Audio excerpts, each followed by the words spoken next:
हिंदू जन आक्रोश मोर्चा मालवणी मलाडमध्ये या मोर्चासाठी उपस्थित असलेले सर्वच माझे हिंदू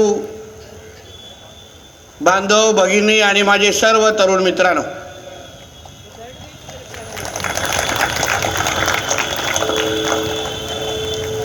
आज ह्या मोर्चा आणि आता ही सभा आपल्याला का काढायला लागली ह्याची चांगली जाणीव आपल्या सगळ्या जणांना आहे. मोठ्या प्रमाणामध्ये आज इथे मालवणीमध्ये राहणारा हिंदू समाज हा फार हिमतीने इथे बाहेर आलेला आहे. जेव्हापासून ही सभा जाहीर निघाला पाहिजे, कुठल्याही चुकीच्या घोषणा देऊ नका अशी 100 कायदे नियम 100 अटी शर्ती आपल्या लोकांना दिले आणि मग आपल्याला ह्या मोर्चासाठी परवानग्या दिलेल्या आहेत. म्हणजे या भारतामध्ये जिथे 90% हिंदू राहतात, ज्याला आपण अभिमानाने या देशाला हिंदू राष्ट्र म्हणतो, त्या हिंदू राष्ट्रामध्ये हिंदूंना अगर मोर्चा काढायचा असेल तर पोलिसांच्या 100 अटी शर्ती ऐकायला लागतात. 100 आणि अगर इथे कुणाच्या मोहरमची अगर मिरवणूक सुरू असते, कोणाच्या उरूसची मिरवणूक सुरू असते, तर पोलिसांनी एक अटी शर्ती त्यांच्यावर लावलेल्या नसतात. आम्ही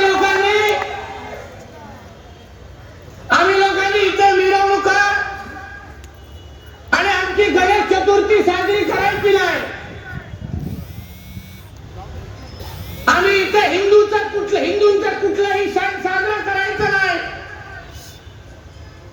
रामनवमीची मिरवणूक करत असताना हिंदूंना जीव मुठीत घेऊन चालायला लागतं की बाबा रामाची आम्ही मिरवणूक काढतोय, चुकून कोणतरी आम्हाला चप्पल मारले, दगड मारले तर आम्ही करायचं काय? हनुमान जयंतीची मिरवणूक कमी काढली तर लगेच पोलिसांच्या फौजफाटा इथे उभा राहतो की त्याचं काय अतिरेकी आपल्या मिरवणूक काढतायत. अशा पद्धतीची परिस्थिती तुमच्या मालवणीमध्ये आहे. म्हणून आम्ही सगळ्यांनी विचार केला की चला आमच्या मालवणीतल्या हिंदू बांधवांशी थोडं बोललं पाहिजे, थोडी हवा भरली पाहिजे, थोडं पेटवलं पाहिजे.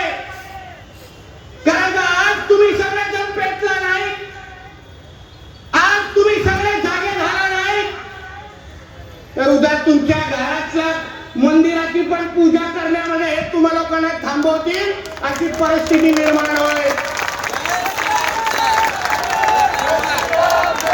टाळ्या मारण्याच्या अगोदर बांधवांना फक्त विचार करा.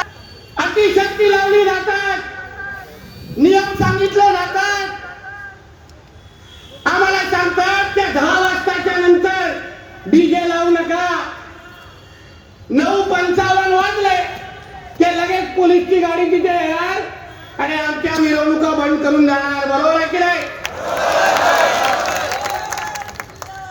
आणि या कार्टेलच्या 10च्या नंतर जे 12 वाजेपर्यंत डीजे वाजतात, हे ती काय बापाची मालवणी आहे का?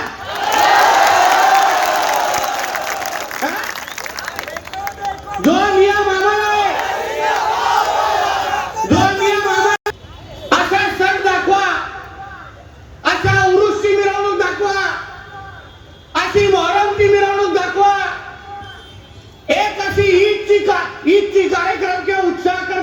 असताना दाखवा, एक अशी घटना मला दाखवा ज्या उरुसच्या त्या मोहरमच्या मिरवणुकीमध्ये हिंदू समाजाने चपला मारलेल्या आहेत, हिंदू समाजाने दगडा मारलेला आहे, किंवा हिंदू समाजाने एक अडचण आणली अशी एक आम्हाला उरुस मिरवणूक किंवा मोहरम किंवा ईदची मिरवणूक सांगा.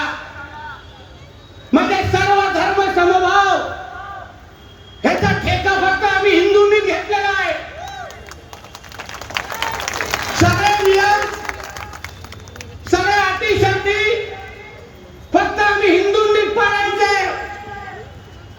आणि या नालायक लोकांनी, या कार्टेने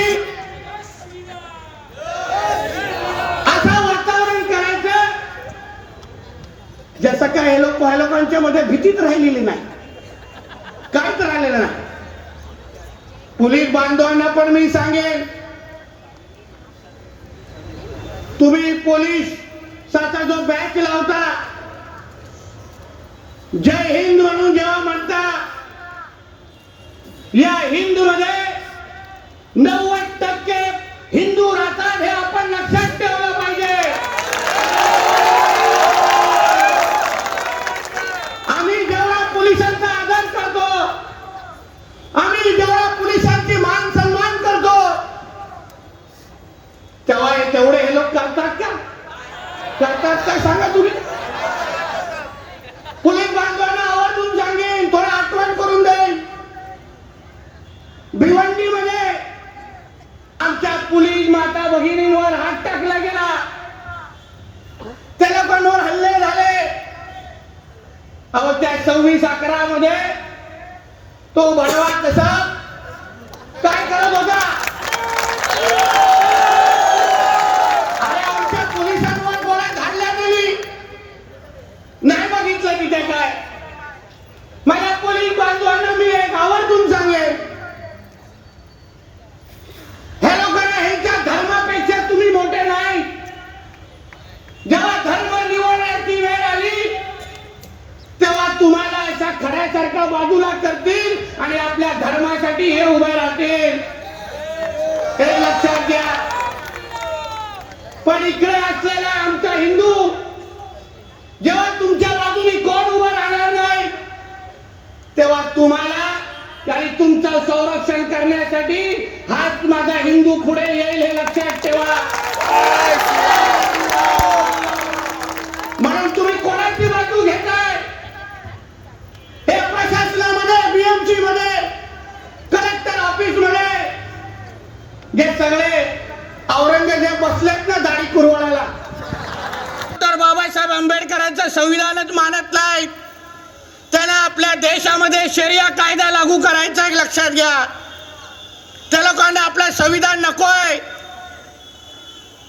जे जे शरिया कायद्यामध्ये लिहिलंय ते हे लोक त्या पद्धतीने त्या पावलावर चालतात. अतिक्रमणाच्या नावाने यांचे मोहल्ले तयार करतायत, मोहल्ले बाहेरून लोक आणतात. माझ्याकडे असंख्य प्रकरण आहेत.